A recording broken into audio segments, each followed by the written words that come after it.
Hello, जय हिंद साथियों। मैं वंश बटार कंपटीशन योद्धा में आप सभी का स्वागत करता हूं।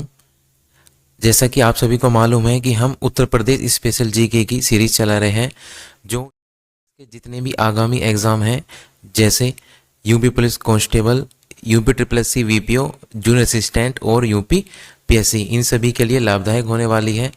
आज का जो हमारा टॉपिक है वह है उत्तर प्रदेश के ऊर्जा संसाधन। इसमें हम उत्तर प्रदेश में किस तरह बिजली बनती है, किस तरह उसका वितरण होता है पूरे प्रदेश में, और किस किस टाइप से बिजली बनती है, जैसे तापीय विद्युत उत्पादन परियोजनाएं, जल वैद्युत उत्पादन परियोजनाएं, एक एनटीपीसी होती है, नेशनल थर्मल पावर कॉरपोरेशन, ये किस तरह से काम करती है, इसके अंतर्गत कौन कौन सी परियोजनाएं आती हैं, वो हम इस वीडियो में पढ़ने वाले हैं। इसी के साथ ही परमाणु वैद्युत संयंत्र परियोजना, इसके बारे में हम पढ़ेंगे, और सौर ऊर्जा पार्क और तैरता हुआ सौर ऊर्जा पार्क, इन सब के बारे में आज हम पढ़ने वाले हैं। तो चलिए बिना किसी देरी के वीडियो को शुरू करते हैं।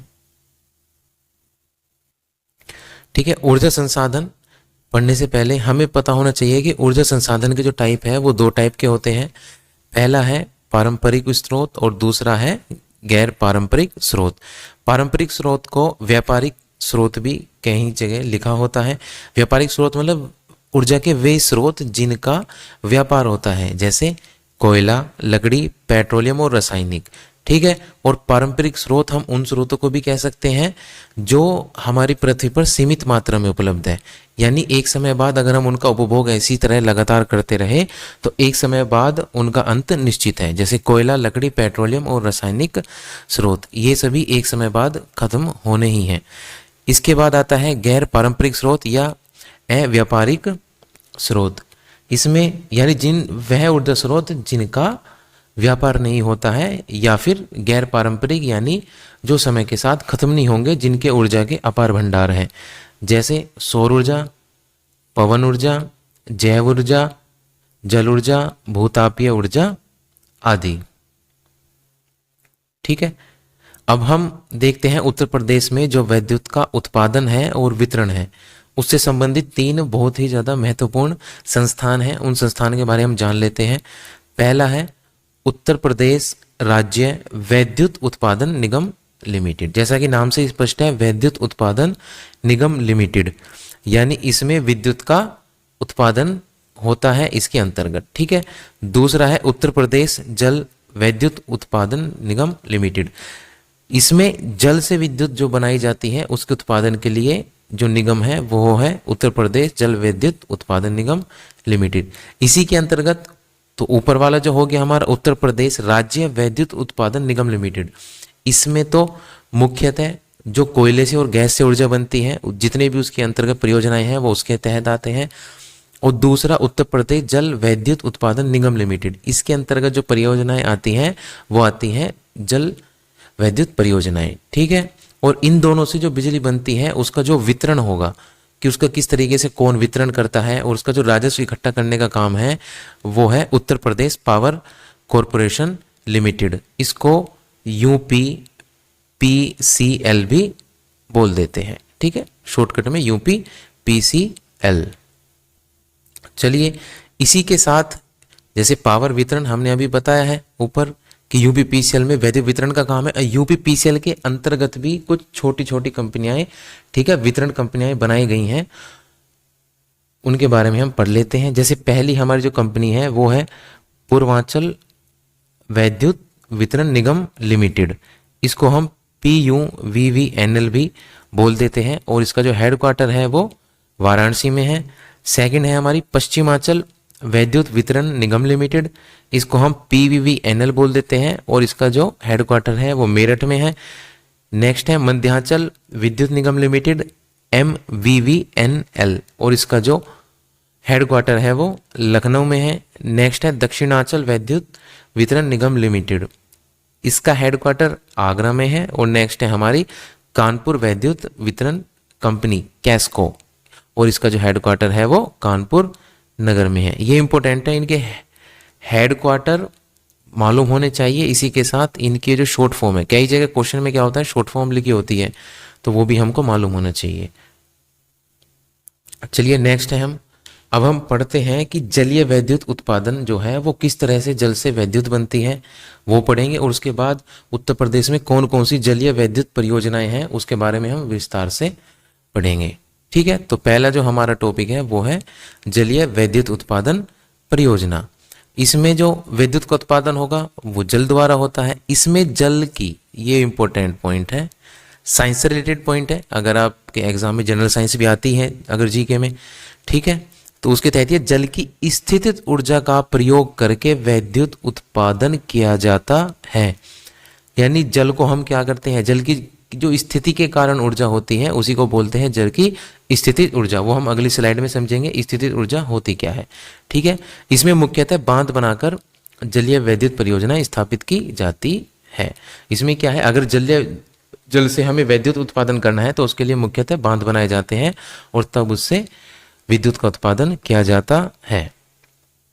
नेक्स्ट जैसे आप इसमें देखिए, ये एक बांध है, डैम है। यहाँ पे जो आप देख रहे हैं ना हायर रिजर्वेयर, यानी हायर का मतलब ऊंचाई पे ये जल का स्रोत है जिसमें ऊंचाई ये पूरा यहाँ से यहाँ तक जल भरा हुआ है। ठीक है, यहाँ पे ऊपर तक जल भर गया। अब जल भर गया तो देखो, अगर मैं स्थितिज ऊर्जा की बात करूं तो उसका जो फॉर्मूला होता है वो होता है rho equal to m g h. M का मतलब मास, जी फॉर ग्रेविटी और एच फॉर हाइट।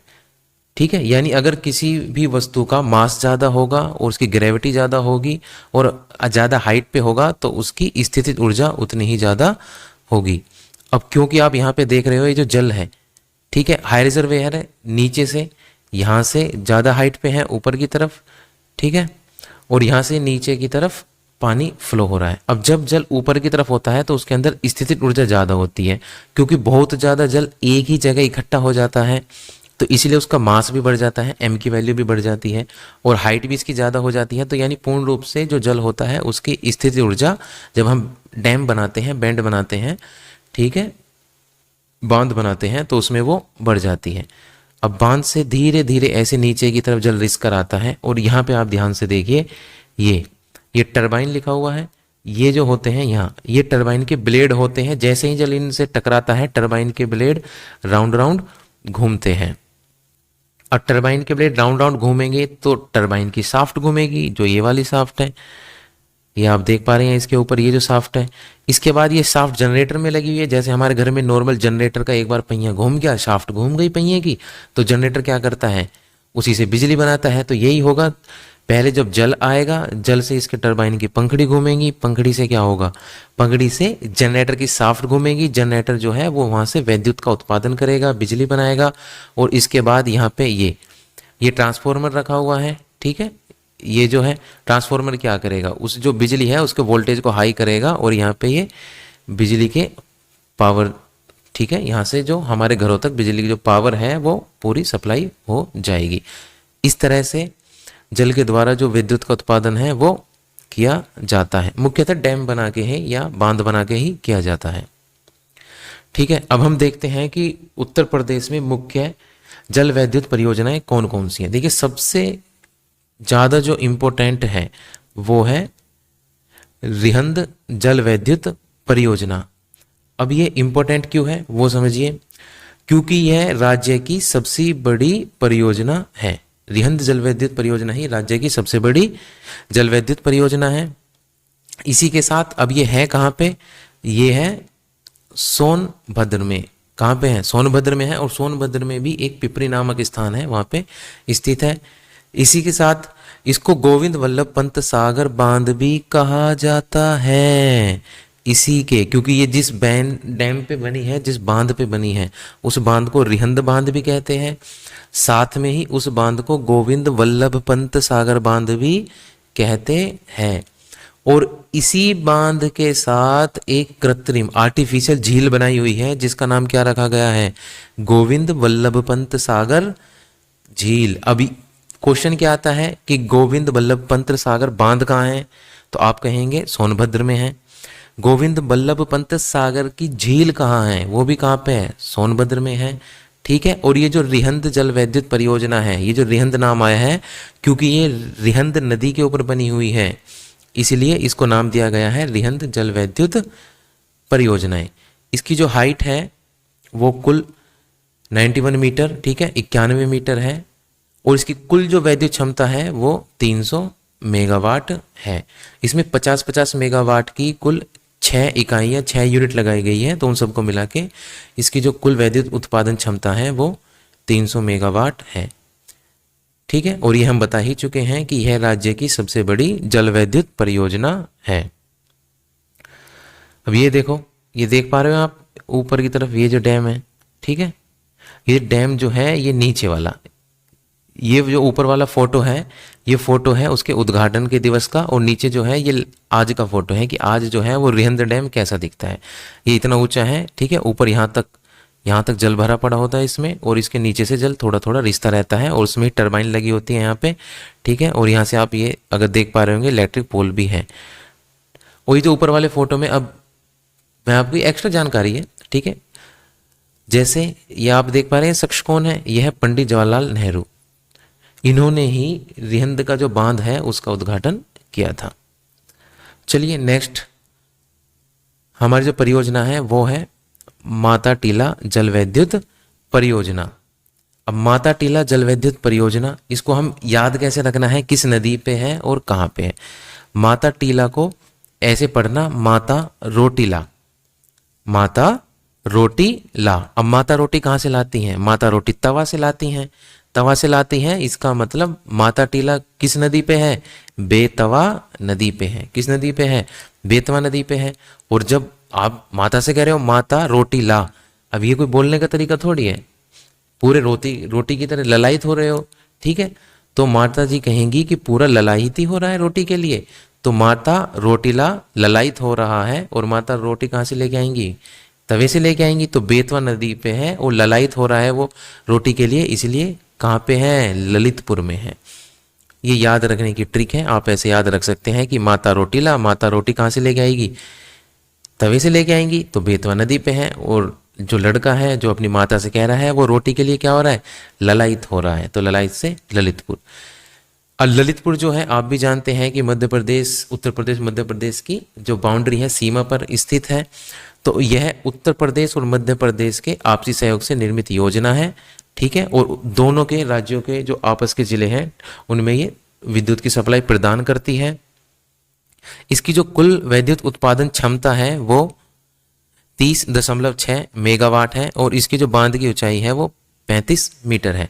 देखो मेगावाट आपको मैं बता दूंगा जहां पे भी याद रखना है। जैसे मैंने कहा था रिहंद जो है, ये रिहंद जल विद्युत परियोजना है, क्योंकि ये राज्य की सबसे बड़ी जल विद्युत परियोजना है, तो इसका आपको जो वैद्युत क्षमता है 300 मेगावाट वो याद होना चाहिए। इसकी आपको हाइट भी याद रखनी है, 91 मीटर, ठीक है। अब आगे चलते हैं। इनके आपको ना ही वैद्युत क्षमता याद रखने की जरूरत है और ना ही इसकी ऊंचाई याद रखने की जरूरत है। नेक्स्ट है हमारी ओबरा जल विद्युत परियोजना। ओबरा जल विद्युत परियोजना, ओबरा को ऐसे पढ़ना है, ओ पड़ा, ओ पड़ा, ओ पड़ा कैसे पढ़ाओ, अरे सोया पड़ा। ओबरा को ऐसे पढ़ो, ओ पड़ा, कैसे पड़ा है, सोया पड़ा है, ठीक है, यानी सोया हुआ है। तो इस तरह से याद रखना, ओ पड़ा क्या कर रहा है, सोने में पड़ा हुआ है। तो ओ पड़ा सोनभद्र, ओ पड़ा कहाँ हो जाएगा, सोनभद्र। और सोनभद्र का एक स्थान है ओबरा, ठीक है। मोस्टली जितनी भी चाहे जल वैद्युत परियोजना हो चाहे ताप आधारित परियोजना हो, मोस्टली जो उनके नाम हैं वो उनके जिस जगह वो बनी हुई है उस स्थान के नाम पर ही रखे गए हैं। तो ओबरा जो है वो सोनभद्र में ही है, तो सोनभद्र, लेकिन क्वेश्चन आता है वहाँ पे ओबरा का नाम नहीं देगा, ठीक है। ये पूछेगा ओबरा जल वैद्युत परियोजना कहाँ है और जिले के नाम दे देगा, ठीक है। जैसे सोनभद्र, बरेली, दादरी, इस तरह से नाम दे देगा, तो आपको उसमें चूज करना होगा सोनभद्र। अब किस नदी पे है ये रिहंद नदी पे है। किस नदी पे है, रिहंद नदी पे है।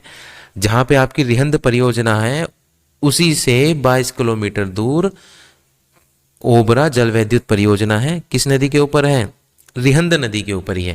देखो रिहंद नदी के ऊपर 3 परियोजनाएं हैं और तीनों की तीनों सोनभद्र में है, ठीक है। ये भी ध्यान रखना, रिहंद नदी के ऊपर 3 परियोजनाएं हैं और तीनों के तीनों सोनभद्र में है, ठीक है। और रिहंद, जैसे आप इसको देखो, रिहंद कहाँ पे थी, ये भी सोनभद्र में थी। अब इसको याद रखने की ट्रिक है, वो आप ऐसे याद रख सकते हो, रिहंद, रिहंद को पढ़ना है री हद, कि री हद्दी कर दी, किस में हद कर दी, सोने में, किसी में हद कर दी, सोने में, कि सोए जा रही है, सोए जा रही है, तो री हद, रिहंद को पढ़ना री हद, की री हद्दी कर दी तूने तो। क्यों, कैसे हद कर दी, सोने में हद कर दी कि सोए जा रही है, तो इस तरह रिहंद भी कहाँ हो जाएगा, सोनभद्र में हो जाएगा। माता टीला को कैसे पढ़ोगे, माता रोटीला, रोटी कहाँ से लाएंगी माता, तवा से लेके आएंगी। और जिस तरह से वो बोल रहा है माता रोटीला, यानी बड़ा बेताब है, ठीक है, पूरा ललायत है रोटी के लिए, तो ललायत से ललितपुर। ओबरा, ओबरा को पढ़ना ओ पड़ा, ओ पड़ा कैसे पढ़ा, वो खाट पे सोया पड़ा, सोया पड़ा यानी सोनभद्र। अब ओबरा सोनभद्र में है, तो मैंने बताया सोनभद्र में 3 परियोजनाएं, तीनों के तीनों किस नदी पे है, रिहंद नदी पे है। ये इंपॉर्टेंट है, ये राज्य की दूसरी सबसे बड़ी परियोजना है, ठीक है। सबसे बड़ी जो परियोजना है जल विद्युत की वो कौन सी है, रिहंद परियोजना है, और दूसरी जल विद्युत की सबसे बड़ी परियोजना है ओबरा जल विद्युत परियोजना। इसका आपको मेगावाट याद रखना होगा, इसकी कुल विद्युत उत्पादन क्षमता है 99 मेगावाट। नीचे नोट में लिखा हुआ है, वही लिखा हुआ है कि राज्य की सबसे बड़ी जल विद्युत परियोजना रिहंद परियोजना भी किस नदी पे है, रिहंद नदी पर है। नेक्स्ट है हमारी ऊपरी गंगा नहर विद्युत परियोजना। ऊपरी गंगा नहर, पहले तो ये पता होना चाहिए, जो ऊपरी गंगा नहर है ये हरिद्वार से हर की पौड़ी, हरिद्वार में एक घाट पड़ता है हर की पौड़ी, वहां से ये निकलती है, ठीक है। वहां से निकलती हुई उत्तर प्रदेश में प्रवेश करती है हरिद्वार के बाद, और वहां से उत्तर प्रदेश में जब प्रवेश करती हैं तो कई स्थान हैं, जैसे पथरी व मोहम्मदपुर कहाँ पे हैं, सहारनपुर में, ठीक है। निर्गाजनी व सलावा मुजफ्फरनगर, भोला की झाल बोल देते हैं या भोला मेरठ, पलड़ा, कई जगह पलड़ा भी बोलते हैं और पलरा भी बोलते हैं, ठीक है। पलरा कहाँ पे है, बुलंदशहर, तथा सुमेरा अलीगढ़, ठीक है। इन्हीं मुख्य स्थानों से होकर गुजरती है, और इन्हीं स्थानों पे इस पे छोटे छोटे विद्युत केंद्र बनाए गए हैं, यानी इस पे ज़्यादा बड़े, ऐसा नहीं है कि ज़्यादा बड़ा डैम बना दिया, डैम तो बनेगा भी नहीं ज़्यादा बड़ा, यानी बांध तो बनेगा नहीं, क्योंकि ये एक नहर है, नदी थोड़ी है, नहर में ज़्यादा पानी नहीं होता है, तो नहर है, नहर पे छोटे छोटे विद्युत केंद्र बनाए गए हैं, उनके नाम लिखे हुए हैं, जैसे पथरी में मोहम्मदपुर, निर्गाजनी, सलावा, भोला मेरठ है, पलड़ा बुलंदशहर है, और सुमेरा अलीगढ़ है। इसकी जो कुल विद्युत क्षमता है वो है 13.70 मेगावाट, ठीक है। यहाँ पे जो ध्यान रखने की बात है वो, इससे जो क्वेश्चन पूछा जाता है ऊपरी गंगा नहर से, वो ये पूछा जाता है कि बताइए किस नहर पे सबसे ज्यादा, उत्तर प्रदेश की किस नहर पे सबसे ज्यादा विद्युत केंद्र बनाए गए हैं, तो वो है ऊपरी गंगा नहर, ठीक है।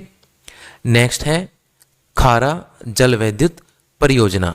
खारा जल विद्युत परियोजना किस नदी पे स्थापित है, यमुना नदी पे स्थापित है, और कहाँ पे है, सहारनपुर पे है। कहाँ पे है, सहारनपुर जिले में है। अब खारा से कैसे याद रखोगे, खारा, अब यमुना नहर है वो इतनी प्रदूषित हो चुकी है, सहारनपुर से जब आती है तब इतनी प्रदूषित नहीं है, ठीक है, लेकिन जैसी दिल्ली से लेके आगरा तक सबसे ज़्यादा प्रदूषित होती है, ठीक है। तो यमुना कैसी है, यमुना का जो जल है वो पूरी तरीके से खारा हो गया है प्रदूषण के कारण।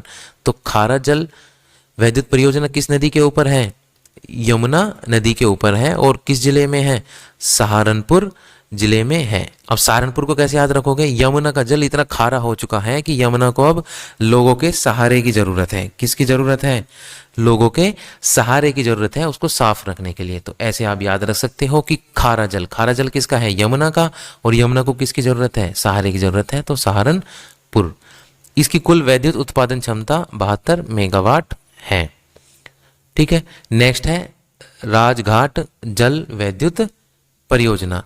ये जो राजघाट जल विद्युत परियोजनाएं हैं उत्तर प्रदेश और मध्य प्रदेश की संयुक्त परियोजनाएं हैं, ठीक है, दोनों प्रदेशों ने मिलकर बनाई है। अब राजघाट, राजा ललायित हो रहा है घाट पे जाने के लिए, राजघाट को कैसे पढ़ना है, राजा, ठीक है, राज से राजा बना लो, और घाट अलग, घाट तो होता ही है पानी वाला नदी के किनारे, तो राजा जो है वो ललायित है, राजा ललायित है किस पे जाने के लिए, घाट पे जाने के लिए, किस पे जाने के लिए, घाट पे जाने के लिए। तो राजघाट कहाँ पे है, ललायत मतलब ललितपुर है, और किस नदी पे है, बेतवा नदी है। अब बेतवा कैसे याद रखोगे, देखो ललायत होना किसी चीज के लिए, ललायत जिज्ञासु होना या फिर बेताब होना, बेताब उर्दू का शब्द है, तो बेताब होना एक ही बात है।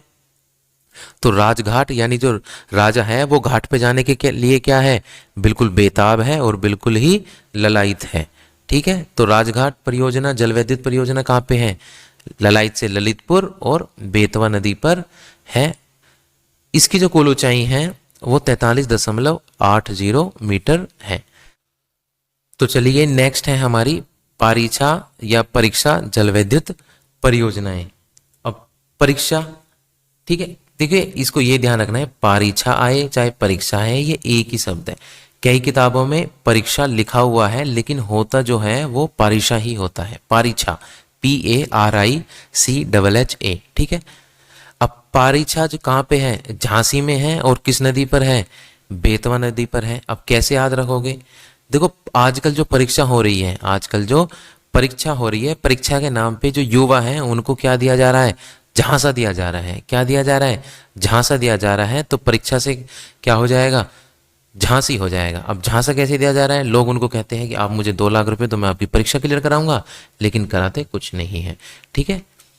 यह धांधलेबाजी हो भी रही है तो झांसा तो हो ही रहा है, ठीक है। तो परीक्षा में क्या हो रहा है आजकल, बहुत झांसा दिया जा रहा है। तो परीक्षा कहाँ पे है, जलविद्युत परियोजना झांसी में है और किस नदी पर है, बेतवा नदी पर है। देखो कहीं भी बेतवा आए तो उसको बेताब पढ़ो। तो लोग, अब बच्चे क्या हैं, बच्चे परीक्षा देने के लिए बिल्कुल बेताब बैठे हुए हैं कि परीक्षा होए तो सही।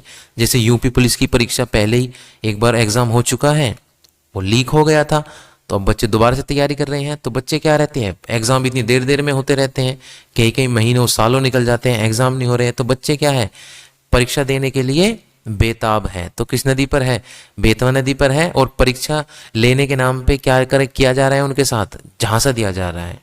तो झांसी में बेतवा नदी पर है, ठीक है। इस परियोजना में 110 मेगावाट की 2 इकाइयां स्थापित की गई है, अतः इसकी कुल उत्पादन क्षमता 220 मेगावाट है। नेक्स्ट हमारी शीतला जलविद्युत परियोजना। शीतला को कैसे याद रखोगे, शीतला को पढ़ो, शीतल। अब शीतल कौन थी, झांसी की रानी। क्या झांसी की रानी शीतल थी, नहीं नहीं नहीं, वो तो बिल्कुल इसकी अपोजिट थी, वो तो वीरांगना थी, पूरी आग की तरह थी, ठीक है ना, को चने चबा दिए थे अंग्रेजों को।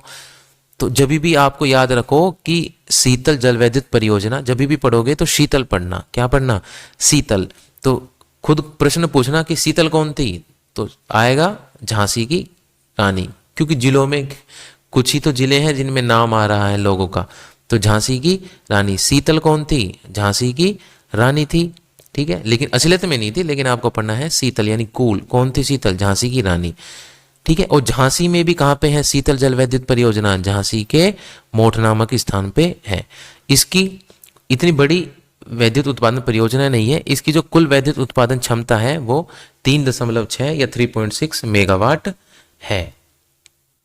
नेक्स्ट है पूर्वी यमुना नहर जलविद्युत परियोजना। देखिए ये जो पूर्वी यमुना नहर है, पहले हमें ये पता होना चाहिए निकलती कहाँ से है, यमुना नदी पर ही, ठीक है। यमुना नदी पे एक बांध है, हथनीकुंड बांध, सहारनपुर में। यमुना नदी पे हथनीकुंड बांध है सहारनपुर में, सहारनपुर के अंदर भी एक फैजाबाद स्थान है, ठीक है। वहां से निकलती है हथनीकुंड बैराज से क्या, पूर्वी यमुना नहर, ठीक है। इसके ऊपर छोटे छोटे, इसके ऊपर भी ज्यादा बड़े नहीं है, छोटे छोटे कई जलविद्युत केंद्र स्थापित किए गए हैं, ठीक है। कहाँ पे, बेलका और बाबेल, ये 2 स्थान के नाम है, ये भी सहारनपुर में ही है। तो सहारनपुर के बेलका और बाबेल नामक स्थान पे पूर्वी यमुना नहर पर छोटे छोटे जल के वैद्युत केंद्र स्थापित किए गए हैं। इनकी जो कुल वैद्युत उत्पादन क्षमता है वो है 6 मेगावाट। नेक्स्ट देखिए यहां तक जो पढ़ी थी, ठीक है, जितनी भी एक बार हम रिमाइंड कर लेते हैं। पहली थी हमारी रिहंद जलविद्युत परियोजनाएं, सबसे बड़ी जलविद्युत परियोजनाएं हैं, ठीक है। इसके बाद थी माता टीला, कहां पे थी, ललितपुर में थी। नेक्स्ट है हमारी ओबरा जलविद्युत परियोजना, ये राज्य की दूसरी सबसे बड़ी जलविद्युत परियोजनाएं हैं और ओबरा कहां पे है, सोनभद्र में है। ऊपरी गंग नहर, ठीक है, कहां पे है, नहीं एक जगह नहीं है, ये ध्यान रखना है कि ऊपरी गंग नहर पे, क्योंकि छोटे छोटे केंद्र बनाए गए हैं क्या स्थान पे, तो इसलिए स्थान तो वो पूछता ही नहीं है, स्थान से क्वेश्चन नहीं आते, बस क्वेश्चन ये पूछा जाता है कि बताइए किस नदी पे या किस नहर पे सबसे ज्यादा छोटे छोटे वैद्युत केंद्र स्थापित हैं, तो वो है ऊपरी गंगा नहर या ऊपरी गंग नहर वैद्युत परियोजना, ठीक है। नेक्स्ट है खारा जल वैद्युत परियोजना, खारा जल, तो खारा जल किसका हो गया प्रदूषण के कारण, यमुना का हो गया है, कहां पे, तो यमुना किसकी जरूरत है, सहारा को जरूरत है, तो यमुना नदी के सहारनपुर। नेक्स्ट है राजघाट जल विद्युत परियोजना। तो राजघाट, राजा घाट पे जाने के लिए क्या है, बेताब है, ललायत है, तो बेतवा नदी पे है ललितपुर में। परीक्षा जल विद्युत परियोजना, तो परीक्षा में क्या दिया जा रहा है, लोगों को झांसा दिया जा रहा है, और परीक्षा देने के लिए बच्चे क्या हैं, बेताब है। ठीक है, यहां तक हो गया। नेक्स्ट चलते हैं शीतल या शीतला जल विद्युत परियोजना, इसको पढ़ोगे आप शीतल। तो शीतल कौन थी, झांसी की रानी थी? नहीं नहीं, झांसी की रानी नहीं थी, लेकिन आंसर क्या है, आप इसी से याद रख लेना, झांसी। और इसकी जो क्षमता है वो 3.6 मेगावाट है। नेक्स्ट है पूर्वी यमुना नहर जल विद्युत परियोजना। ये जो पूर्वी यमुना नहर है कहाँ से निकलती है, पहले ये पता होना चाहिए। ये सहारनपुर में यमुना नदी के ऊपर हथनीकुंड बैराज है, वहां से निकलती है। और सहारनपुर के अंदर ही दो स्थान है, बेलका और बाबेल। बेलका और बाबेल पे इस पे कई छोटे छोटे जल विद्युत केंद्र स्थापित किए गए हैं। इसकी कुल विद्युत उत्पादन क्षमता 6 मेगावाट है। ठीक है, ये जो मैंने पीछे जिनके ऊपर भी अभी चर्चा की है, ये जितने भी जल विद्युत परियोजना थी, ठीक है, वो हमारे पूरे प्रदेश की अपनी जल विद्युत परियोजना थी।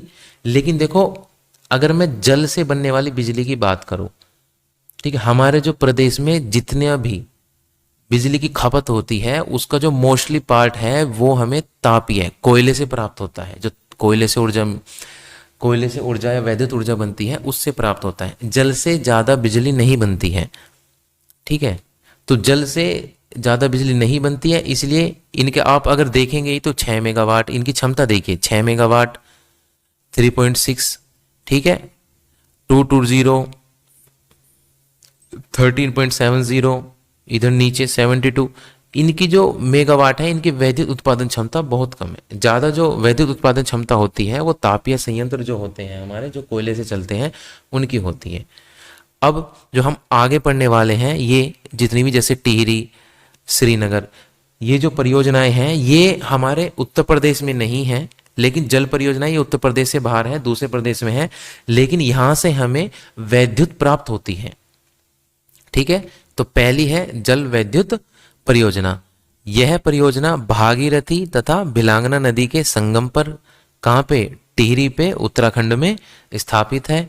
यह परियोजना उत्तराखंड, उत्तर प्रदेश, उत्तराखंड तथा केंद्र की संयुक्त परियोजना है। यानी तीनों की, केंद्र की जो सेंट्रल गवर्नमेंट है, ठीक है, यूपी, उत्तर प्रदेश गवर्नमेंट और उत्तराखंड गवर्नमेंट, इन तीनों की संयुक्त परियोजना है। इस परियोजना से उत्तर प्रदेश को 406 मेगावाट की बिजली मिलती है।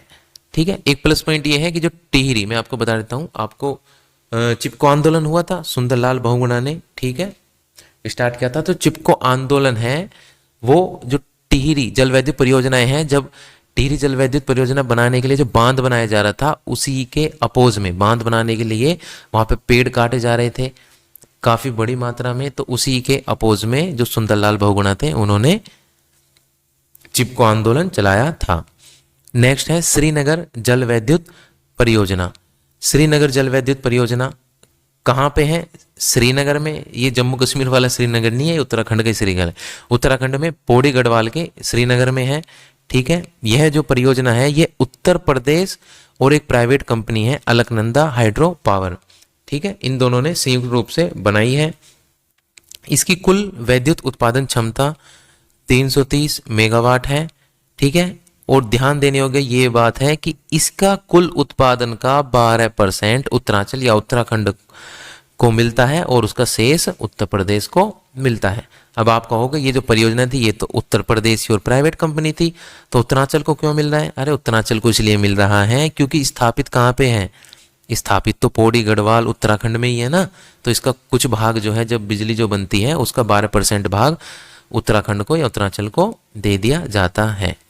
यही केस जो नेक्स्ट है हमारी विष्णु प्रयाग जल वैद्युत परियोजना, यही केस इसके साथ फॉलो होता है। ये देखिए 12% उत्तराखंड को तथा शेष उत्तर प्रदेश को प्राप्त होता है। अब विष्णु प्रयाग जल वैद्युत परियोजना कहाँ पे स्थापित है? विष्णु प्रयाग में। अब विष्णु प्रयाग कहाँ है? चमोली उत्तराखंड में। कहाँ है? चमोली उत्तराखंड में, अलकनंदा नदी पर। ठीक है, जो विष्णु प्रयाग है ये किस पर है? अलकनंदा नदी पर है। ये जो परियोजना है विष्णु प्रयाग जल वैद्युत परियोजना, अगर जिले की बात करता है तो उत्तराखंड के चमोली में। इसकी कुल वैद्युत उत्पादन क्षमता जो है वो 400 मेगावाट है। कितने मेगावाट है? 400 मेगावाट है। यह जो परियोजना है यह उत्तर प्रदेश, ठीक है, यह जो परियोजना है यह उत्तर प्रदेश तथा एक प्राइवेट कंपनी है जयप्रकाश पावर वेंचर्स लिमिटेड, दोनों के द्वारा बनाई गई है।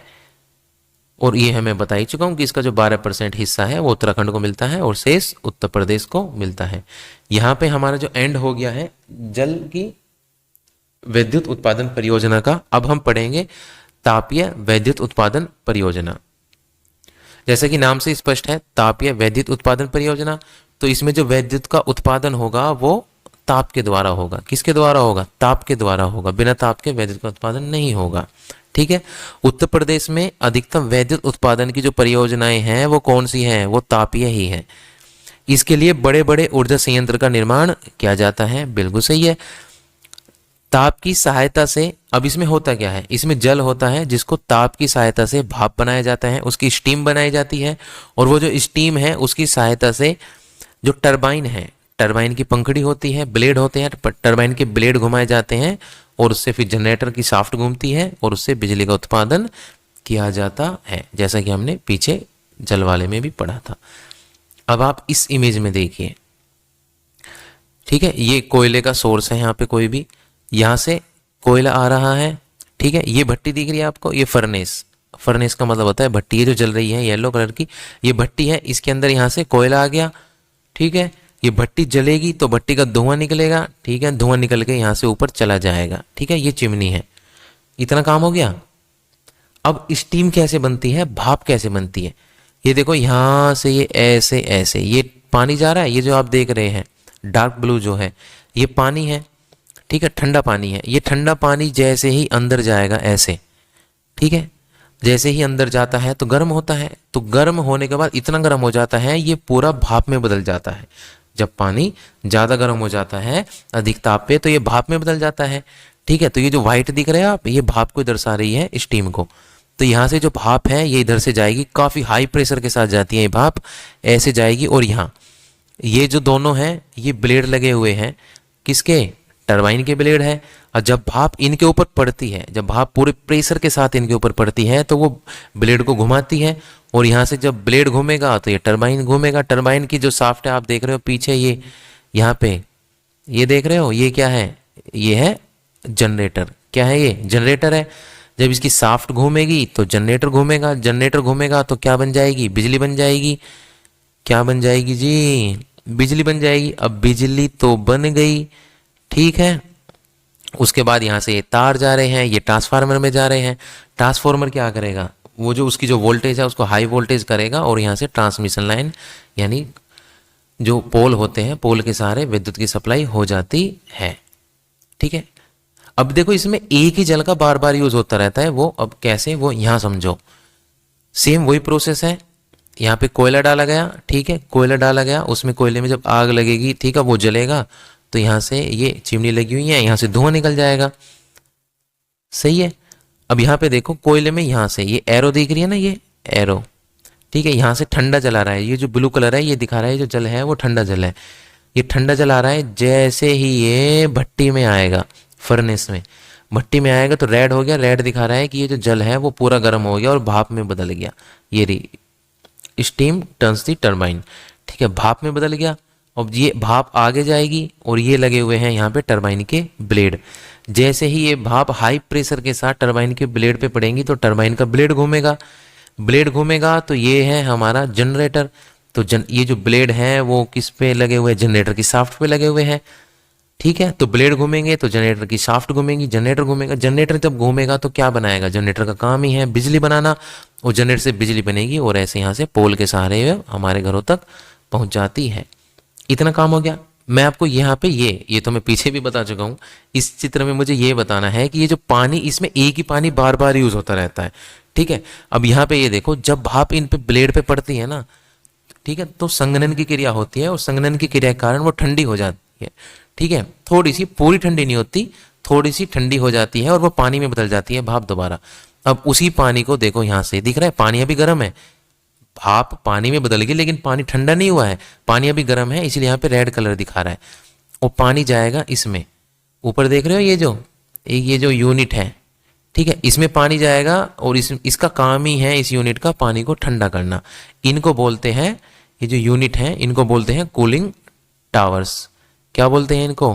Cooling towers. अब कई जगह आपने अगर एनटीपीसी के संयंत्र देखे होंगे, या आप किसी ऐसे जिले से हैं जहाँ पे कोई तापीय वैद्युत परियोजना है, ठीक है, कोई स्टेशन है, पावर स्टेशन, तो वहाँ पे ऐसे बड़े बड़े, कुछ लोगों को गलतफहमी होती है कि ये चिमनी है। ये चिमनी नहीं है, ये कूलिंग टावर है। इनका काम है कि जो अभी भाप बना था, जो जल, ठीक है, भाप बन गया था, और भाप जब ठंडी होकर गर्म जल होता है, उसको जल को क्या करना? ठंडा करना। ये ठंडा कर देगा और वापस वही जल कहाँ? भट्टी में जाएगा और वापस भाप बन के इसमें गिरती रहेगी। तो यही क्रिया चलती रहती है। इसके सहायता से एक ही जो जल है उसी के द्वारा बिजली बनती रहती है। ठीक है। नेक्स्ट है हमारा हरदोआगंज ताप वैद्युत परियोजना। ये जो परियोजना है ये भी इंपॉर्टेंट है, इसके बारे में पूरा सब कुछ याद रखना है। क्यों याद रखना है वो हम अभी देखेंगे। क्योंकि यह परियोजना राज्य की सबसे पुरानी परियोजना है। ठीक है, राज्य की सबसे पुरानी परियोजना है। इसकी स्थापना 1942 में की गई थी। कहाँ की गई थी? अलीगढ़ में की गई थी।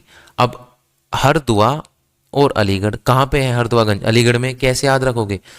हरदुआ को ऐसे पढ़ना कि हर मतलब हर कोई क्या मांगता है? दुआ मांगता है। कहाँ दुआ मांगता है? अली के घर में। अलीगढ़ को पढ़ना अलीगढ़। देखो, गढ़ का मतलब भी जगह होता है, स्थान या घर पढ़ लो। तो हर कोई दुआ मांग, हर दुआ से याद रखना, हर कोई दुआ मांगता है। कहाँ मांगता है? अली के घर में। वैसे भी जो दुआ है वो इस्लाम धर्म में दुआ बोल देते हैं, हिंदू धर्म में प्रार्थना बोल देते हैं। ठीक है, बात तो एक ही है। तो हर कोई दुआ मांगता है। कहाँ मांगता है? अली के घर में। अली मतलब अल्लाह। ठीक है। इसकी कुल वैद्युत उत्पादन क्षमता कितनी है? 220 मेगावाट है। याद रखने की आवश्यकता नहीं है। याद रखने वाला पॉइंट है हमारा ये कि 1967 में रूस के सहयोग से इसका पुनरुद्धार किया गया था। ये प्रीवियस ईयर का क्वेश्चन है कि कौन सी ऐसी तापीय वैद्युत परियोजना थी जिसका पुनरुद्धार रूस की सहायता से किया गया था। तो कौन सी थी? हरदोआगंज ताप वैद्युत परियोजना। और कब किया गया था? 1967 में। ठीक है। अगर मैं अब की बात करूं 2024 की, तो जो हरदोआगंज तापीय परियोजना है उसका विस्तार किया जा रहा है। ठीक है, यानी उसमें 2 यूनिट और बनाई जा रही है 250 मेगावाट की। ठीक है, ये प्रथम विस्तार था। इसके बाद इसका द्वितीय विस्तार भी किया जा रहा है, जिसमें 660 मेगावाट की एक इकाई बनाई जा रही है, और जो 2018 से 2019 में शुरू हो चुकी है। नेक्स्ट है परीक्षा या परीक्षा। ये हम बता भी चुके हैं कि परीक्षाओं में लोगों को क्या दिया जा रहा है? झांसा दिया जा रहा है। तो परीक्षा ताप परियोजना कहाँ पे है? झांसी में है। इस परियोजना की जो पहली इकाई थी उसकी कुल क्षमता थी 920 मेगावाट। ठीक है। अब परीक्षा जो तापीय विस्तार परियोजना है इसका विस्तार किया जा रहा है। इसकी 2 यूनिट और बनाई जा रही हैं, उनकी जो क्षमता है वो है 500 मेगावाट। देखो, मेगावाट जहां पे मैंने कहा है, ठीक है, केवल उन्हीं का याद रखना है, इन सभी का मेगावाट नहीं ध्यान रखना है। आपको केवल ये ध्यान रखना है इनमें कि कौन सी परियोजना किस जिले में है। ठीक है, ये तापीय के लिए है। लेकिन अगर जल वैद्युत परियोजना की बात करूं तो उसमें आपको अगर नदी दिया हुआ है, जिनमें मैंने नदी दिया हुआ था, तो उनका नदी भी ध्यान रखनी है आप सभी को। नेक्स्ट है हमारी ओबरा ताप वैद्युत परियोजना। ओबरा पढ़ चुके हैं, अभी ओ पड़ा हुआ है। कैसे पड़ा हुआ है? सोया पड़ा हुआ है। तो यानी कहाँ है? सोनभद्र में है। और ठीक है, वो तो आप सभी को पता है। ये लो, ये भी इंपॉर्टेंट पॉइंट है। इस परियोजना की जो स्थापना है किसकी सहायता से की गई थी? रसिया की सहायता से की गई थी। इसकी जो कुल वैद्युत उत्पादन क्षमता है वो है 1600 मेगावाट। देख रहे हो कितना? 1600 मेगावाट। और जो जल की जो परियोजनाएं थी, जल वैद्युत परियोजनाएं, उनकी क्षमता कितनी थी? किसी की 13, किसी की 7, किसी की 200। ठीक है। तो क्योंकि जल से इतनी जो एफिशिएंसी में हमारा जो विद्युत है वो उत्पन्न नहीं हो पाती है। ज़्यादा जो विद्युत उत्पन्न होती है वो ताप से ही होती है। ठीक है, इसलिए आप यहाँ पे देखो ऊपर 920 मेगावाट, 500 मेगावाट और 1660 मेगावाट। चलिए नेक्स्ट चलते हैं। अनपरा ताप वैद्युत गिरह कहाँ पे है? अनपरा ग्राम है, सोनभद्र में है। ठीक है, अब इसे कैसे याद रखोगे? अनपरा। ठीक है, अनपरा, अनपरा को पढ़ना पड़ा हुआ। अनपरा, परा मतलब पड़ा। ठीक है, या फिर ऐसे पढ़ लो कि अनपरा, अनपरा को पढ़ो अनपढ़ा। अनपढ़ा रह जाएगा। कैसे रह जाएगा? अनपढ़ा। अगर सोया पड़ा रहा, सोनभद्र। यदि सोने में लगा रहा तो कैसा रह जाएगा? अनपढ़ा रह जाएगा। अगर पढ़ना है तो सोने से भैया जाग और पढ़ाई करने बैठ, ठीक है। तो अनपढ़ा को कैसे पढ़ोगे? अनपढ़ा, ठीक है। अनपढ़ा कैसे रह जाएगा? अगर सोने में लगा रहा तो क्या रह जाएगा? अनपढ़ा रह जाएगा। इसकी कुल वैद्युत उत्पादन क्षमता है 2630 मेगावाट। देखिए इसमें 3 यूनिट है जिनके नाम ए बी डी के रूप में दिए गए हैं, अनपरा ए, अनपरा बी और अनपरा डी। जो सबसे पहली परियोजनाएं थी वो थी अनपरा ए, उसके बाद अनपरा बी और अनपरा डी आई है। ये नई परियोजनाएं हैं, अनपरा बी और डी। नेक्स्ट है Jawaharpur power station. Jawaharpur power station कहाँ पे है? एटा में है। अब कैसे ध्यान रखोगे? देखो जवाहरपुर में एक शब्द आ रहा है जवा। क्या आ रहा है? जवा। अब जवा किसके बनते हैं? जवा पता है आप सभी को? हमारे गाजियाबाद, मेरठ, दिल्ली वगैरह का जो इलाका है इसमें जवा बोलते हैं, वो आटे से बनते हैं। जैसे सेवई होती है ना, सेवइयाँ होती हैं, उसी तरह हाथ से बनाते हैं जवा। तो जवा किसके बनते हैं? जवा आटे के बनते हैं। किसके बनते हैं जी? जवा। जवा बनते हैं आटे के। जवा को इंग्लिश में वैसे वर्मिसेली बोलते हैं, ठीक है, अगर किसी को समझ नहीं आया हो तो जवा किसके बनते हैं? आटे के बनते हैं। तो जवाहरपुर पावर स्टेशन कहाँ पे है? एटा में है, ठीक है। इसमें 660 मेगावाट के 2 यूनिट हैं, 2 संयंत्र हैं और उसकी कुल उत्पादन क्षमता है 1320 मेगावाट। नेक्स्ट है हमारी पनकी ताप परियोजनाएं, ठीक है, तमकी ताप परियोजनाएं। अब पनकी ताप परियोजना और घाटमपुर, टीपीएस लिखा हुआ है, टीपीएस का मतलब है थर्मल पावर स्टेशन, ठीक है, सेम ही है। तो पनकी ताप परियोजना और घाटमपुर, ठीक है, ताप परियोजना दोनों कहाँ पे हैं? दोनों कानपुर में है। कहाँ पे हैं जी? कानपुर में। कैसे याद रखोगे? पनकी को कैसे? पानी की, पनकी को पढ़ो पानी की और नीचे घाट। तो पानी की घाट कहाँ पे है? पानी की घाट कानपुर में है। सिंपल है। पनकी को पढ़ना है पानी की और घाटमपुर में से ले लो घाट। तो पानी की घाट कहाँ पे है? पानी की घाट कानपुर में है। या तो ऐसे याद रखो या दूसरा तरीका है पनकी। पनकी को जब आप उल्टा पढ़ोगे तो ये लिखा हुआ है कैन पे, ठीक है। तो कनप, तो कनप में ये आ गया कानपुर। कनप में नाम से ही पता लग गया, कनप में क्या आ गया? कानपुर। और जो पनकी ताप परियोजना है वो कानपुर के पनकी नामक स्थान पे है। इसकी उत्पादन क्षमता 210 मेगावाट थी, लेकिन 2018 में इसने कार्य करना बंद कर दिया है। यहाँ से क्वेश्चन पूछा जाता है कि पनकी ताप परियोजना ने कब अपना कार्य करना बंद कर दिया था? 2018 में। लेकिन अब पनकी सरकार दोबारा जाग गई है कि इसका विस्तार करना चाहिए, बंद मत करो, यूनिट बनी हुई है। पनकी विस्तार परियोजना निर्माणाधीन है। अब इसका विस्तार किया जा रहा है, जिसकी वैद्युत उत्पादन क्षमता कुल कितनी है? 660 मेगावाट, ठीक है। नेक्स्ट है घाटमपुर। बता चुके हैं घाटमपुर कहाँ है? घाटमपुर कानपुर में है। इसके अंतर्गत 660 मेगावाट की कितनी यूनिट है जी? 3 यूनिट है और 3 यूनिट की गुना करोगे टोटल हो जाएगी 1980 मेगावाट। तो घाटमपुर टीपीएस या थर्मल पावर स्टेशन की कुल वैद्युत उत्पादन क्षमता कितनी है? 1980। नहीं पूछा जाएगा, मेगावाट नहीं पूछा जाएगा, आपको याद रखना है घाटमपुर टीपीएस कहाँ पे है? कानपुर में है, ठीक है। और पनकी कहाँ पे है? वो भी कानपुर में है। नेक्स्ट है रोजा ताप वैद्युत परियोजनाएं, ठीक है। रोजा, रोजा रखते हैं, जैसे रमजान आते हैं तो रमजान को क्या बोलते हैं? रोजा भी बोलते हैं। तो रोजा कौन रखता था? रोजा रखता था भैया शाहजहां। जब औरंगजेब ने उसे बंद कर दिया था कोठड़ी में, तो रोजा कौन रखता था?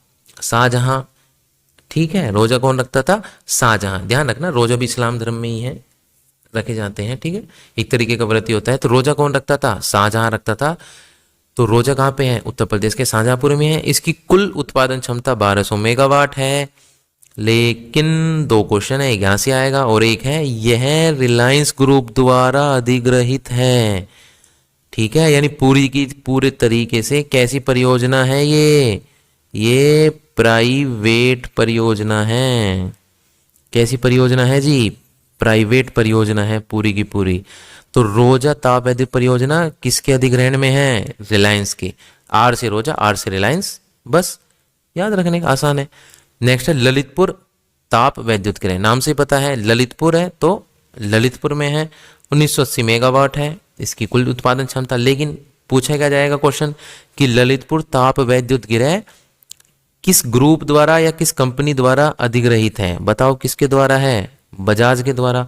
अब कैसे याद रखोगे, अब देखो बच्चा जब जिद करता है किसी चीज के लिए, माता से जिद जिद करता है तो उसको कह देते हैं बच्चा बहुत ललायित है। जिद करना यानी जिज्ञासु है किसी चीज के लिए तो ललायित है।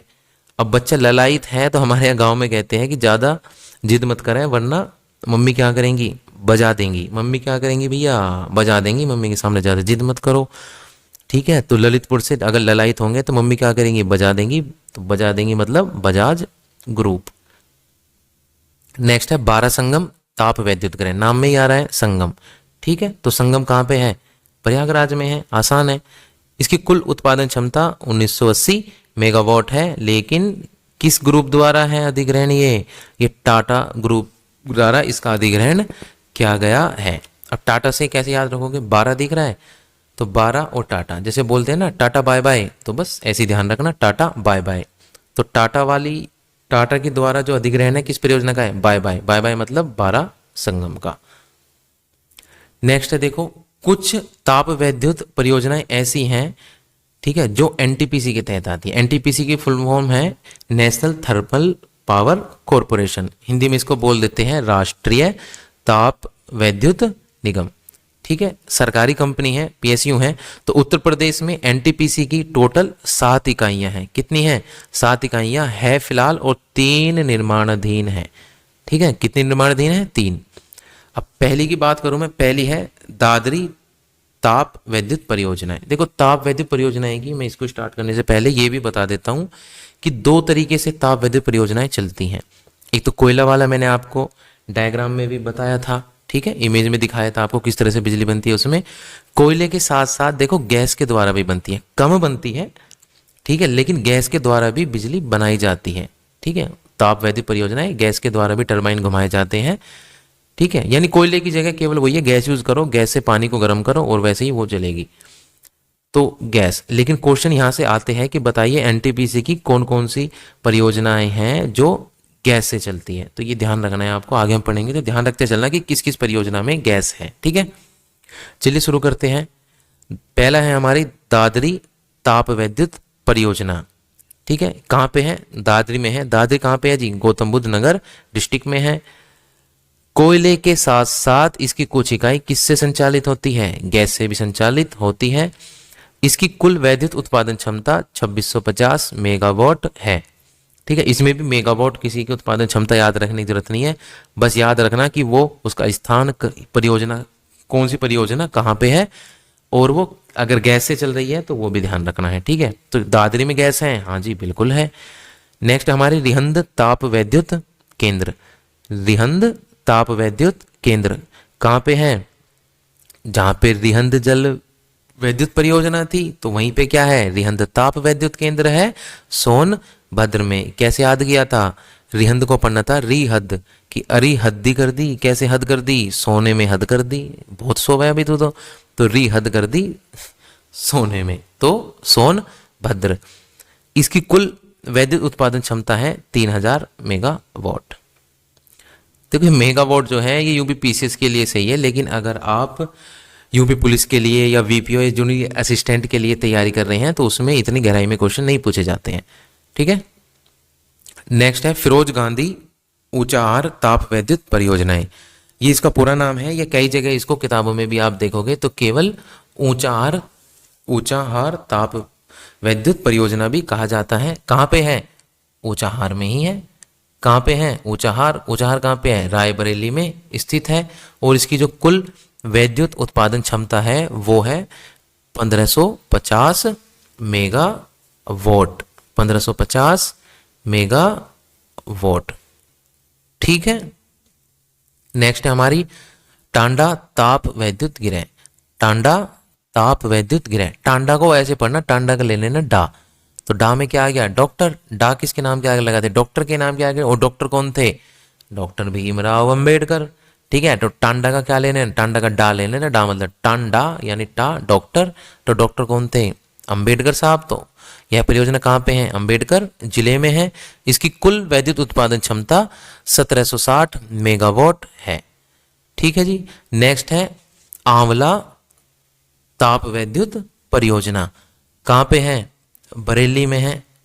कहाँ पे है? बरेली में है। देखो इसकी कोई ट्रिक बनती हो तो बना लो, ठीक है। आंवला ताप विद्युत परियोजना कहाँ पे है? बरेली में है। देखो कारगर तो यही होता है, दूसरे की ट्रिक से ज़्यादा अगर आप खुद ट्रिक बनाने में सक्षम हो तो अपनी ट्रिक खुद बनाओ, वो ज़्यादा ध्यान रहती है बजाय उसके कि आप दूसरे की ट्रिक याद करते हो, ठीक है। तो आप अगर आपसे अगर कोई ट्रिक आपकी अलग ट्रिक है तो आप वो भी बना सकते हैं। तो आंवला ताप विद्युत परियोजना कहाँ पे है? बरेली में है। इसकी कुल वैद्युत उत्पादन क्षमता है 410 मेगावाट और ये एक गैस आधारित संयंत्र है। तो गैस आधारित दो हो गए, एक दादरी वाला और एक आंवला वाला, ठीक है। नेक्स्ट है सिंगरौली या शक्तिनगर सुपर ताप परियोजना। सिंगरौली, सिंगरौली से देखो रोली, रोली यानी क्यों रोली? अरे भैया सोने में रहेगी, अब इसलिए रोली, रेल निकल गई। सोने में रहेगी तो रेल निकल गई, इसलिए रोली। तो सिंगरौली कहाँ पे है? सोनभद्र में है। या तो ऐसे याद रखो, या जब कोई आदमी थक जाता है, थकने के बाद क्या करता है? आराम करने के लिए सो जाता है, और सोने के बाद उसे क्या मिल जाती है? शक्ति मिल जाती है। क्या मिल जाती है? एक तरीके से शक्ति, एनर्जी सी फील होती है ना। तो शक्तिनगर सुपर ताप परियोजना सोनभद्र, देखो एक ही चीज, एक ही नाम है दोनों के, या तो सिंगरौली बोल दो या शक्तिनगर सुपर ताप परियोजना कहाँ पे है? सोनभद्र में है, ठीक है। और ये मोस्ट इंपॉर्टेंट एनटीपीसी की पहली ताप परियोजना है, ठीक है। नेशनल थर्मल पावर कॉरपोरेशन की पहली ताप परियोजना कौन सी है? सिंगरौली या शक्तिनगर सुपर ताप परियोजना। और इसकी कुल वैद्युत उत्पादन क्षमता है 2050 मेगावाट, ठीक है जी। कोई दिक्कत नहीं है तो कोई दिक्कत। चलो नेक्स्ट है हमारी औरैया ताप विद्युत केंद्र, कहाँ पे है? औरैया में है। औरैया ताप विद्युत केंद्र, औरैया। देखो इस तरीके के क्वेश्चन आते भी नहीं है, जैसे ये औरैया नाम ही औरैया है ना, तो वो नहीं पूछेगा कभी भी कि औरैया कहाँ पे है बताओ, ठीक है। जैसे ये फिरोज गांधी ऊंचा आहार, नाम में ऊंचा आहार आ गया, नहीं पूछेगा कहाँ पे है, ठीक है। इसको पूछेगा, टांडा वाले को पूछ लेगा, आंवला को पूछ लेगा। औरैया नहीं पूछेगा कि औरैया किस जिले में है। लेकिन देखो यह एक गैस आधारित ताप संयंत्र है। तो तीन हो गए, कौन कौन से? पहला था हमारा दादरी, दूसरा था हमारा ये आंवला, और तीसरा हमारा हो गया औरैया। तो एनटीपीसी के 3 इकाई अब तक आ गई हैं जो गैस संचालित है, और इसकी कुल उत्पादन क्षमता है 652 मेगावाट। नेक्स्ट है टांडा। अब जो टांडा ताप विद्युत गृह था, अब उसका विस्तार किया जा रहा है, ठीक है। उसमें नई यूनिट बनाई जा रही है, तो उसका नाम है टांडा विस्तार ताप गृह। अब जहाँ पे टांडा है तो टांडा का डा ले लो, तो डा मतलब डॉक्टर, डॉक्टर कौन थे? अम्बेडकर जिले में है। और ये ध्यान रखना है, ठीक है। ये करंट की है, कहाँ की है जी? करंट की। अब चाहे करंट अफेयर में मान लो तो उसके लिए भी इंपॉर्टेंट है, ठीक है। नई परियोजनाएं हैं तो ये भी इंपॉर्टेंट है। ये तीनों ही ध्यान रखना है कहाँ पे है। टांडा कहाँ पे है? टांडा विस्तार कहाँ पे हो रहा है? अंबेडकर नगर, पहले पढ़ चुके हैं। मेजा प्रयागराज, मेजा संयुक्त तापगृह कहाँ पे है? प्रयागराज में है। ये भी निर्माणाधीन है। कैसी है ये? अभी बन रही है। टांडा भी और मेजा भी। अब मेजा को कैसे याद रखोगे? टांडा तो बता दिया, डा का डॉक्टर, अंबेडकर नगर। मेजा को कैसे याद रखोगे? मेजा याद रखना है, प्रयागराज है, प्रयाग से ले लो प्यार। क्या ले लो? प्यार। अगर भैया प्यार हो गया तो क्या आ जाएगी? मौज आ जाएगी। किसी को तुमसे, तुम्हें नहीं, तुम्हें तो सबसे होता है, ठीक है। किसी को तुमसे हो जाए, बात तो तब है ना कुछ। तो प्यार अगर तुमसे किसी को हो जाए तो तुम्हारी क्या आ जाएगी? मौज आ जाएगी, ठीक है। तुम मेजा कहाँ पे है? प्रयागराज में है। नेक्स्ट है बिल्हौर थर्मल पावर प्लांट। देखो तो जगह का नाम है, आपने सुना भी होगा बिल्हौर, काफी मशहूर जगह है। तो बिल्हौर थर्मल पावर प्लांट कहाँ पे है? उत्तर प्रदेश के कानपुर में है, ठीक है। तो बिल्हौर वैसे भी याद रखना है तो बिल्हौर से लिखना है ना, बिल, ठीक है। बिल कहाँ पे? जैसे चूहे का बिल होता है, उसी तरह बिल किस में होता है? कान में भी तो होता है छेद। तो बिल्हौर कहाँ पे है? कानपुर में है। नेक्स्ट है, तो हमने अब जल वैद्युत ताप परियोजना पढ़ चुके हैं, ताप आधारित भी पढ़ चुके हैं। इसके बाद है परमाणु वैद्युत संयंत्र, ठीक है। यानी जब परमाणु ऊर्जा से क्या बनाई जाए? बिजली बनाई जाए। इसमें यूरेनियम का यूज किया जाता है, ठीक है। उसके द्वारा, हम उस पर नहीं जाएंगे, वो साइंस का टॉपिक है। केवल ये ध्यान रखना है कि परमाणु के द्वारा, ठीक है। आणविक वैद्युत संयंत्र भी बोल देते हैं इसको।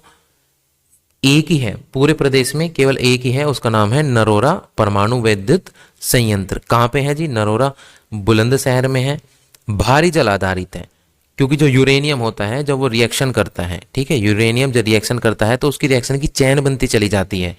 तो उसकी चैन को रोकने के लिए, उसे कंट्रोल करने के लिए किस चीज़ का यूज़ किया जाता है? भारी जल का यूज़ किया जाता है। अब ठीक है, तो यह भारी जल आधारित है।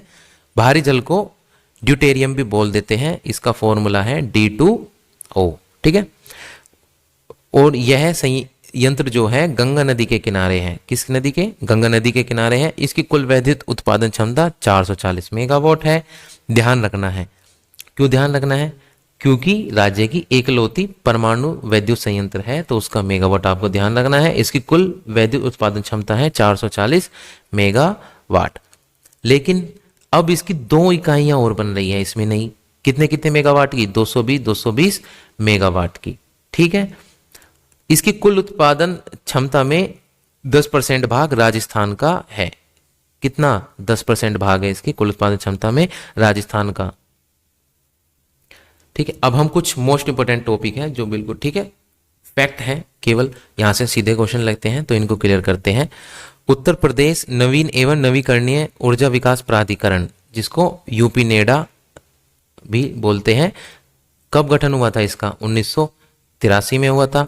प्रदेश में प्रति व्यक्ति वैद्युत उत्पादन, यानी अगर उत्तर प्रदेश में जितना भी वैद्युत का उत्पादन हो रहा है, अगर उसे हम प्रति व्यक्ति में, हर आदमी में बांट दे, तो हर आदमी को कितना मिलेगा? 115 किलोवाट प्रति घंटा, ठीक है। तो प्रति व्यक्ति वैद्युत उत्पादन 115 किलोवाट प्रति घंटा। लेकिन प्रदेश में प्रति व्यक्ति वैद्युत उपभोग, यानी पूरे प्रदेश में खर्चा कितना है एक व्यक्ति, ठीक है, कितना करता है? 401 किलोवाट प्रति घंटा, ठीक है जी। राज्य में एकमात्र परमाणु वैद्युत संयंत्र है, अभी बताया था, नरोरा बुलंदशहर, ये तो पता है। लेकिन आपको जो दिखना है ये है 91 और 92। देखिए नरोरा का जो बुलंदशहर का परमाणु वैद्युत संयंत्र है, उसकी 2 यूनिट है। कितनी यूनिट है? 2 यूनिट है। तो इसकी जो पहली यूनिट थी वो शुरू हुई थी 1991 में, ठीक है, प्रीवियस ईयर यहां से आ चुका है। तो ध्यान रखना है कि जो नरोरा का एकमात्र परमाणु वैद्युत संयंत्र है, उसकी पहली यूनिट कब शुरू हुई थी? 1991 में। और इसकी जो सेकेंड यूनिट थी, दूसरी यूनिट, वो शुरू हुई थी 1992 में, ठीक है जी। नेक्स्ट है उत्तर प्रदेश राज्य वैद्युत परिषद का गठन हुआ था 1959 में या 1959। उत्तर प्रदेश के कुल वैद्युत उत्पादन में सर्वाधिक योगदान, सबसे ज्यादा बिजली किस से बनती है? तापीय विद्युत, जल से इतनी नहीं बनती, ठीक है। जो टोटल जितना भी विद्युत का उत्पादन हो रहा है, सबसे ज्यादा किससे होता है? तापीय विद्युत से, कोयला या गैस वाले से। राज्य की सबसे पुरानी परियोजना है, मोस्ट इंपोर्टेंट, हरदुआगंज तापीय परियोजना 1942 में, ठीक है, बनाई गई थी। और रूस ने इसका 1967 में क्या किया था? पुनरुद्धार किया था। हरदुआगंज कहाँ पे है बताओ, याद है कुछ? हर कोई दुआ मांगता है कहाँ? अली के गढ़ में जाके। नेक्स्ट है सर्वाधिक जल वैद्युत उत्पादन केंद्र स्थित है। सबसे ज्यादा छोटे छोटे जल वैद्युत केंद्र किस पे है? ऊपरी गंगा नहर पे है, ठीक है जी। सोलर सिटी के रूप में विकसित किया जा रहा है, मोस्ट इंपोर्टेंट करंट का टॉपिक है, आगरा को, मुरादाबाद को और प्रयागराज को। तो सोलर सिटी के रूप में 3 शहरों को विकसित किया जा रहा है, आगरा, मुरादाबाद और प्रयागराज, ये ध्यान रखना है। सौर ऊर्जा से प्रकाशित राज्य का पहला बस स्टेशन है केसरबाग लखनऊ। कौन सा है जी? केसरबाग लखनऊ। सौर ऊर्जा उत्पादित करने वाला राज्य का पहला कलेक्ट्रेट, ठीक है।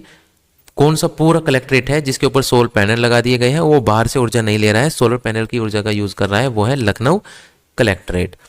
सहकारी क्षेत्र का सबसे बड़ा सौर ऊर्जा पार्क, ठीक है, वो है इफ्को कंपनी है, ठीक है, फर्टिलाइजर बनाती है, खाद बनाती है। अगर आपने देखा होगा खाद के जो बैग आते हैं, कट्टे आते हैं, उस पर लिखा होता है इफ्को। तो सहकारी क्षेत्र का सबसे बड़ा सौर ऊर्जा पार्क बनाया है इफ्को ने। कहाँ पे बनाया है? प्रयागराज में। राज्य का पहला तैरता सौर ऊर्जा संयंत्र, मोस्ट इंपोर्टेंट बोलूं तो कोई अतिशयोक्ति नहीं होगी। राज्य का करंट का टॉपिक है, राज्य का पहला तैरता हुआ सौर ऊर्जा का जो संयंत्र है वो बनाया गया है रिहंद बांध पे। किस पे? रिहंद बांध पे बनाया गया है। फ्रांस के सहयोग से एक वृहद सौर ऊर्जा प्लांट बनाया गया है। ये भी इंपॉर्टेंट है क्योंकि फ्रांस के सहयोग से इकलौता बनाया गया है। तो फ्रांस ने सहयोग किया है एक बड़ा सौर ऊर्जा प्लांट लगाने के लिए। कहाँ पे? मिर्ज़ापुर। कहाँ पे जी? मिर्ज़ापुर। देखिए जो पूरी स्लाइड है ये ऑलमोस्ट सभी के सभी इंपॉर्टेंट फैक्ट है, तो ये पूरे याद रखने हैं। चलिए अब हम अपने PYQs लगाते हैं। टोटल जितने भी PYQs हैं सभी से प्रीवियस ईयर है, कोई यूपी पुलिस से लेके, ठीक है, junior assistant, upper division clerk, lower division clerk, junior assistant और यूपी PCS, ठीक है, सभी एग्जामों के इसमें मैंने रख लिया है जो इस टॉपिक से क्वेश्चन आए हैं। तो चलिए लगाते हैं। उत्तर प्रदेश में परमाणु ऊर्जा केंद्र स्थापित है। कहाँ पे है परमाणु ऊर्जा केंद्र? इकलौता है। लखनऊ में नहीं, आगरा। कहाँ पे है जी? नरोरा में, अभी पढ़ चुके हैं। माता टीला बहुउद्देश्य परियोजना किस नदी पर है? बताओ, याद है कुछ? बच्चे ने क्या कहा? माता रोटीला। माता रोटी कहाँ से लेकर आएगी? तवे से लेकर आएंगी, तो बेतवा नदी। नेक्स्ट है प्रदेश के किस नहर पर सर्वाधिक जल वैद्युत उत्पादन केंद्र है? ये तो पिछली ही स्लाइड में हमने पढ़ा है। किस पे? ऊपरी गंग नहर पे। नेक्स्ट है नरोरा आणविक संयंत्र स्थित है। नरोरा तो जगह का नाम है, जिला कौन सा है? जिला है बुलंदशहर। ओबरा जल वैद्युत केंद्र किस नदी पर स्थित है? बताया था, जो रिहंद जल वैद्युत केंद्र है या जल वैद्युत परियोजना है उसी से 22 किलोमीटर आगे। तो किस पे है? रिहंद नदी पे है। कहाँ है बताइए, कमेंट करके बताइए कहाँ पे है, ठीक है। नेक्स्ट है रिलायंस ग्रुप द्वारा 1200 मेगावाट का ताप वैद्युत स्टेशन कहाँ स्थापित किया गया है? रिलायंस, याद आया कुछ? आर से रिलायंस, आर से रोजा, ठीक है। और कहाँ पे है ये आप कमेंट में बताइए। ये बता दिया रोजा इस्लाम धर्म में है, रखा जाता है। तो कौन रखता था रोजा जेल में? याद आया कुछ? याद आए तो लिखो कमेंट में। कौन सी तापीय परियोजना नहीं है? बताइए कौन सी नहीं है? रिहंद, चंदोसी, हरदोगंज या परीक्षा? रिहंद जो है वो तापीय परियोजना नहीं है, बाकी तीनों है, ठीक है। ये प्रीवियस ईयर है।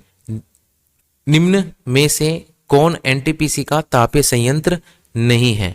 निम्न में से कौन एनटीपीसी का तापीय संयंत्र नहीं है? औरैया है जी, बिल्कुल है। टांडा है, बिल्कुल है, अम्बेडकर नगर में। औरैया औरैया में था। ऊंचाहार कहाँ था? रायबरेली में था। ओबरा नहीं, ओबरा नहीं है। ये एनटीपीसी है, तापीय संयंत्र तो है लेकिन एनटीपीसी का नहीं है। तो यही पूछा है कि कौन सा एनटीपीसी का तापीय संयंत्र नहीं है, वो है ओबरा। चलिए नेक्स्ट है हमारा शीतला जल वैद्युत परियोजना स्थित है। बिल्कुल शीतल, ठंडी कौन थी? झांसी की रानी? अरे नहीं, वो तो बिल्कुल विपरीत थी, याद आ गया। नेक्स्ट है माता टीला बांध किस राज्य में स्थित है? अरे यूपी जीके की बात चल रही है तो भाई उत्तर प्रदेश। कहाँ पे है? उत्तर प्रदेश। उत्तर प्रदेश में भी कहाँ पे है बताइए? जिले का नाम माता टीला, माता रोटीला, ठीक है। तो बच्चा क्या है? रोटी के लिए क्या हो रहा है? ललायत हो रहा है। और ललायत से क्या बनेगा जिले का नाम? लिखो कमेंट में। ओबरा ताप वैद्युत केंद्र की स्थापना किस देश के सहयोग से हुई है? एक ही देश है जी जिसने ज्यादा सहयोग किया है, वो है रसिया या रूस। राज्य का पहला तैरता सौर ऊर्जा संयंत्र कहाँ बना है? अभी बात की थी इसके बारे में, रिहंद बांध पे बना है। नेक्स्ट है प्रदेश के एकमात्र परमाणु वैद्युत ऊर्जा केंद्र नरोरा की प्रथम इकाई कब चालू हुई थी? अभी बात की थी, प्रथम इकाई चालू हुई थी 91 में और जो दूसरी इकाई थी वो चालू हुई थी 1992 में, ठीक है। नाम में भी देखो 1 2 आ रहा है तो याद रखना आसान रहेगा। प्रदेश में वैद्युत ऊर्जा का सर्वाधिक महत्वपूर्ण स्रोत है। सबसे ज्यादा वैद्युत ऊर्जा किससे उत्पन्न हो रही है? तापीय ऊर्जा है। कौन सा एनटीपीसी संयंत्र गैस आधारित नहीं है? कौन सा नहीं है? बताया था ना, औरैया है, आंवला है, दादरी है, बिल्कुल ये तीनों है। कौन सा नहीं है? नहीं है पूछा है तो वो है हमारा करेक्ट आंसर टांडा। नेक्स्ट है फ्रांस के सहयोग से एक वृहद सौर ऊर्जा प्लांट की स्थापना की गई है। कहाँ पे की गई है? लास्ट स्लाइड में पढ़ा है, मिर्ज़ापुर में की गई है। चलिए, यहाँ तक हमारे साथ जुड़े रहने के लिए धन्यवाद। यहाँ पे वीडियो का एंड करते हैं। तो इस वीडियो की जो PDF है वो आपको कंपटीशन योद्धा व्हाट्सएप चैनल है, जिसकी लिंक मैं, इन सभी की जो लिंक है वो मैं डिस्क्रिप्शन में भी प्रोवाइड करा दूंगा।